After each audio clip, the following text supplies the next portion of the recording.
Hi, welcome to another week of From the Inside. Again, I'm Cindy Traxler, and today the topic that I'm going to discuss is poverty.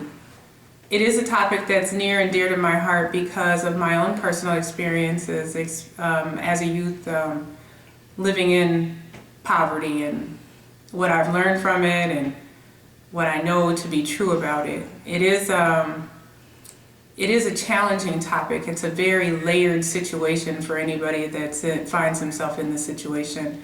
My family experienced poverty after my parents divorced, and my mom moved us from Missouri to Minnesota and attempted to raise 3 growing children on $800 a month. Even though it was the 80s, it still was far below the poverty line.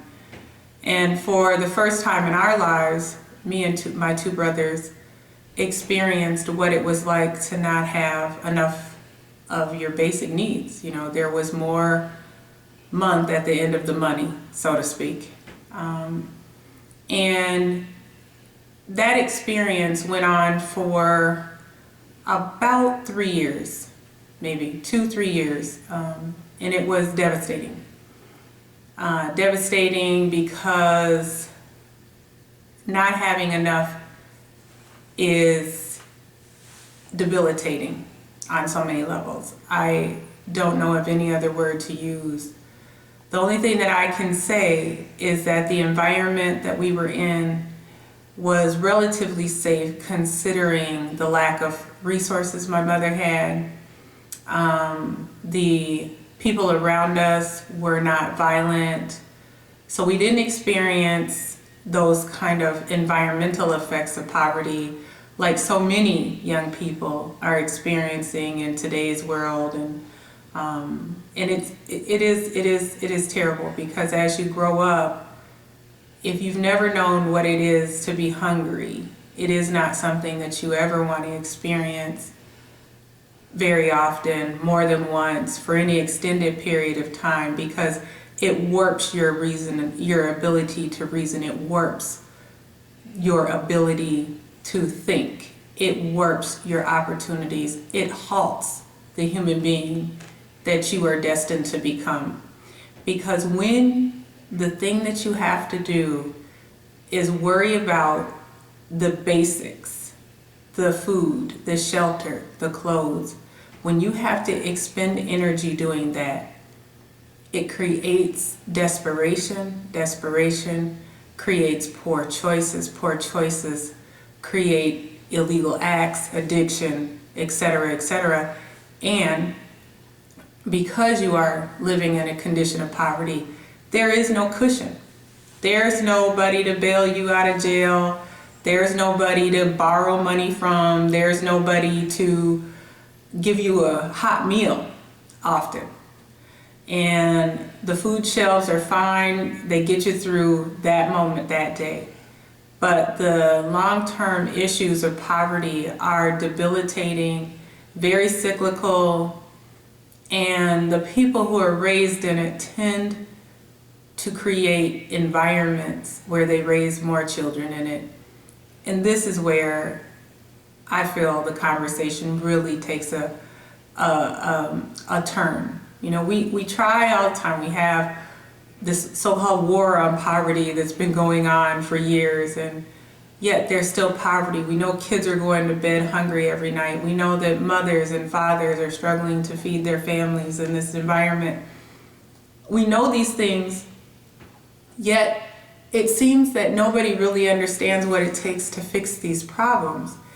And I would argue that the reason that you can't fix it is because we come up with a solution for a multi-layered issue. There are so many layers to poverty. There are so many reasons why people wind up in poverty. When I was a young mother, I had one night where my son, just because me and my husband, I was married, I've been married, me and my husband, we're short on cash, and we didn't have anybody to go to. We were in another state, and my son spent about 6 hours drinking just water because that's all he had. And he was an infant, he doesn't remember it, but I remember it. And trust me when I tell you, the pain from that one night still lingers like it happened yesterday in my memory. So I can only imagine what a mother, what a father, what any family does when they know that their babies are without food for the evening, for the week, for where they're scrounging. And I was fortunate in that it wasn't a permanent condition for us. It wasn't something that my son ever experienced again in his young life. But he could have, we could have. And so I often reflect on what was different for us. What is it that made my husband, who grew up in the same situation, myself, who struggled through those very formative years where, you know, you really are vulnerable when you don't have enough, and we managed to stay sober, we managed to stay drug-free, we managed to stay out of jail, we managed to avoid many of the pitfalls that the communities that are plagued with this condition, many of the people find themselves in. And so when I talk this, I speak about this not because I want to condemn the poor. I speak this because the poor have no voice. And I hope that this gives a little bit of thought to people who see this piece this week. Just because what I advise people who are struggling with not having enough is, number one, you got to find a way to stabilize your world, your financial world. That requires sobriety, it requires employment, it requires you asking for help when needed. I mean, really. When your kids are hungry, they can't learn. When your kids are hungry, their desperation is what they grow up in, and it changes them.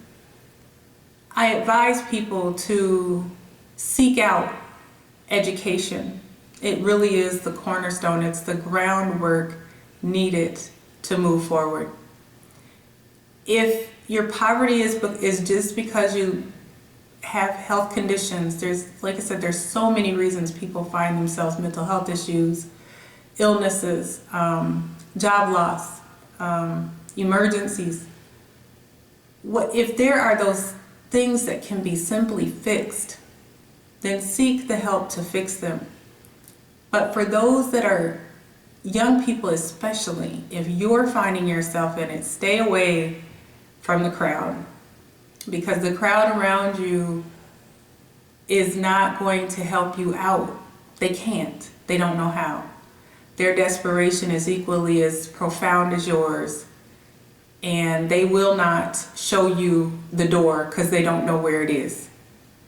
And you know, even though you're looking for an escape, starting the drugs, starting weed, starting liquor, having promiscuous sex, these are all recipes that throw you back into the bowels of the poverty that you're trying to come out of, because the things that come out of it, the conditions that are a result of the behavior, you can't rebound from them like somebody that has resources can.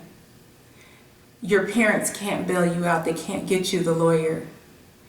And getting into our legal system with no money, that's a whole nother topic. Trust me. But what I urge people to understand is that just because you are poor does not mean that there is no hope. It only means that your ladders are going to come to you missing rungs. They're going to come to you possibly missing something to hold them to. You're going to have to be creative, not illegal, mind you, but creative in how you get out. But one of the ways to get out really is education, keeping your head focused as much as you can, avoiding addictions, seeking counseling, seeking help. And if you don't have it, find a place for it. There are so many resources in for the kids, if it's at school, if it's a family member, anybody, because it does not have to destroy you, but all too often the cycle of poverty does destroy. It destroys not necessarily immediately, but it destroys futures. And that is what I'm here to say doesn't have to happen. There have been many, many things that I could have done over the years, and I didn't, because I knew different before I experienced poverty, so I knew that there was a different world, a different life. So I always kept my life focused on being able to grow up one day and care for myself. And when I got pregnant with my son, my husband will tell you too, we were young, we didn't know what we were doing, we were ill-prepared parents.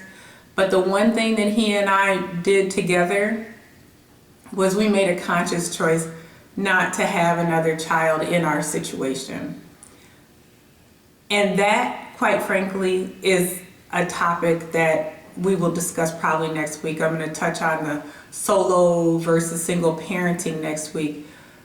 But when you have no resources, when you have no money, bringing several children into that environment only burdens your situation that much more. I don't have to tell most people that. And I'm not saying that the poor don't have the right to reproduce. I'm saying that people who are poor need to be honest and realistic about the conditions in which they are living. And that I will touch on more next week. But for people that are struggling, I say keep moving forward, keep your head focused. For those children, seek help. It's there for you. And I wish you all the best. And again, I will see you next week. We'll be talking about solo single parenting. Thank you. Bye.